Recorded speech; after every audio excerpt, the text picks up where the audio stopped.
अॼु अचो त पाण हबीब जालिब खे था पढ़ूं। हबीब जालिब खे तव्हां सभु सुञाणंदा हूंदा, इनकलाबी अवामी शाइर हो। उन जो नज़म था पढ़ूं। नज़म जो उनवान आहे हथकड़ी, जेल जी शाइरी आहे हथकड़ी। ऐं ॿुधाईंदो न, मुंहिंजी जेका नंढड़ी आहे उहा जॾहिं अचे थी हिते हथकड़ियूं लॻल हूंदियूं हुनखे, पोइ मुलाक़ातूं घणे भाङे थींदियूं, जेको आहे सो कोठनि ते थींदियूं हुयूं। पोइ उन में उन्हनि सां खेॾे, उन्हनि सां पई खेॾे पई। हुनखे कहिड़ी ख़बर थी छा आहे, बसि लोह जूं शयूं छण छण कयूं पिया, ज़ंजीरूं हुयूं। ऐं उहो जो अहसासु जेको आहे उहो कीअं थो उनखे लफ़्ज़नि में जेको आहे सो उते, ऐं उहो जेको आहे सो पाण पढ़ूं था। तो उसको शायद खिलो न लगी हथकड़ी, उसको शायद खिलो न लगी हथकड़ी, मेरी बच्ची मुझे देख कर हंस पड़ी। ये हंसी थी शहर की बिशारत मुझे, ये हंसी थी शहर की बिशारत मुझे, ये हंसी दे गई कितनी ताकत मुझे, उसको शायद खिलो ना लगी हथकड़ी, उसको शायद खिलो ना लगी हथकड़ी, मेरी बच्ची मुझे देख कर हंस पड़ी, किस कदर जिंदगी को सहारा मिला। हबीब जालिब फरमायो त कीअं जेको आहे सो माना हिकिड़ी मुंहिंजी न्याणी, उनखे ख़बर ई न आहे ही छा आहे, मुंहिंजो बाबा कीअं जेको आहे सो बादशाहनि सां विढ़ियो पियो आहे।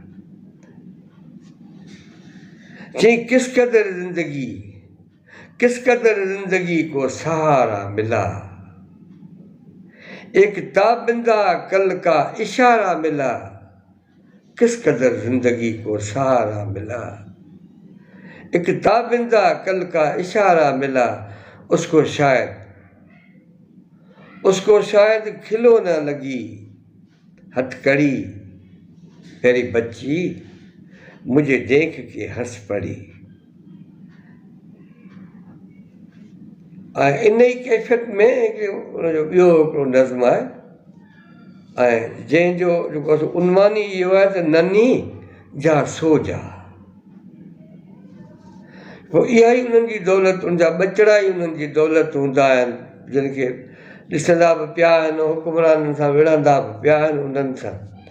हाणे इहो ई अहसासु, हाणे वरी उहो उनजो नज़म था पढ़ूं उनजो। जब देखो तो पास खड़ी है नन्ही जा सो जा। नंढड़ी खे त जेॾी महिल तो ॾिसां थो फिरियो फिरियो मुंहिंजे मथां बीठी, अमां त वञी सुम्ही। ॿार आहे न, उहो जो ॿारनि जो प्यारु जे ॾिठो हूंदो हुनखे ख़बर हूंदी, भले बाबो केॾी निंड में सुतो पियो हूंदो, धका हुनखे थपड़ कबी, उथी खेॾूं, उथी हलूं घुमूं।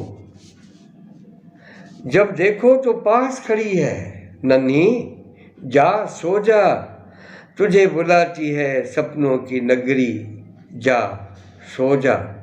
जब देखो तो पास खड़ी है नन्ही जा सो जा, गुस्से से क्यों घूर रही है मुझे आ जाऊंगा। लाज़मी जॾहिं गाॾी में विझी खणी वेंदा हूंदा त उन महिल ई कावड़ बि हूंदी उनमें। हाँ, उन महिल चवे थो त गुस्से में क्यों घूर रही है मैं आ जाऊंगा, कह जो दिया है तेरे लिए एक गुड़िया लाऊंगा। जब देखो तो पास खड़ी है नन्ही जा सो जा, गई न जिद करने की आदत तेरी जा सो जा नन्ही जा सो जा, कि उन काले दरवाजों से मत लग कर देख मुझे।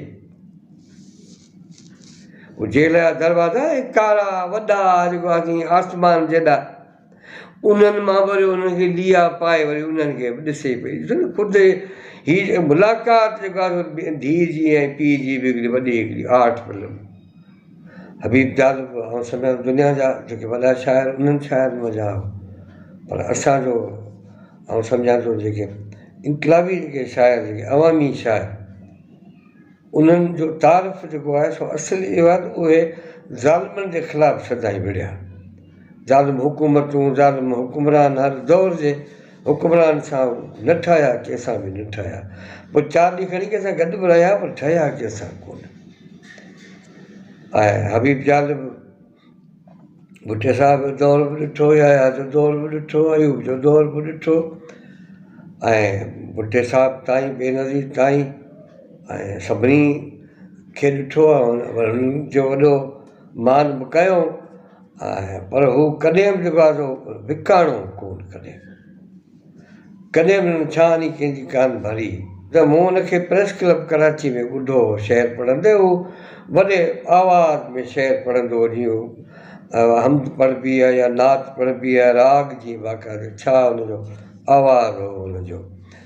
ऐं उहो उन ॻाल्हि कई नी, मुंहिंजी नंढड़ी धीउ, उन वक़्तु नंढड़ी हुई, हाणे त मूं कुझु वक़्तु अॻु में ॾिठो त हबीब ज़ालिब जी धीउ गाॾी पे हलाई, रक्शो पे हलायो या कहिड़ो पोरियो पे कयो। असांजे लाइ फ़ख्र जी ॻाल्हि आहे, हेॾा वॾा माण्हू जिन खे जेको आहे सो विहारे जेको आहे सो पालणु खपे, खाराइणु खपे, हिननि खे एज़ाज़ी तौर ते उन्हनि जे बचड़नि खे संभालिजे। पर इहा उन्हनि जी ख़ुददारी आहे, वॾाई आहे, या उन्हनि जी बदकिस्मती आहे जो उहे माण्हू अॼु जेको आहे तकलीफ़ुनि में गुज़ारीनि था। पर आउं सम्झां थो को माण्हू पोरियो करे गुज़ारे थो, अकेला जो पोरियो करे जेको गुज़ारे थो, ऐं इन्हनि हुकुमराननि खां, इन बादशाहनि खां, इन्हनि सभिनी खां वॾो आहे, छो त अलाह जो दोस्त उहो ई आहे।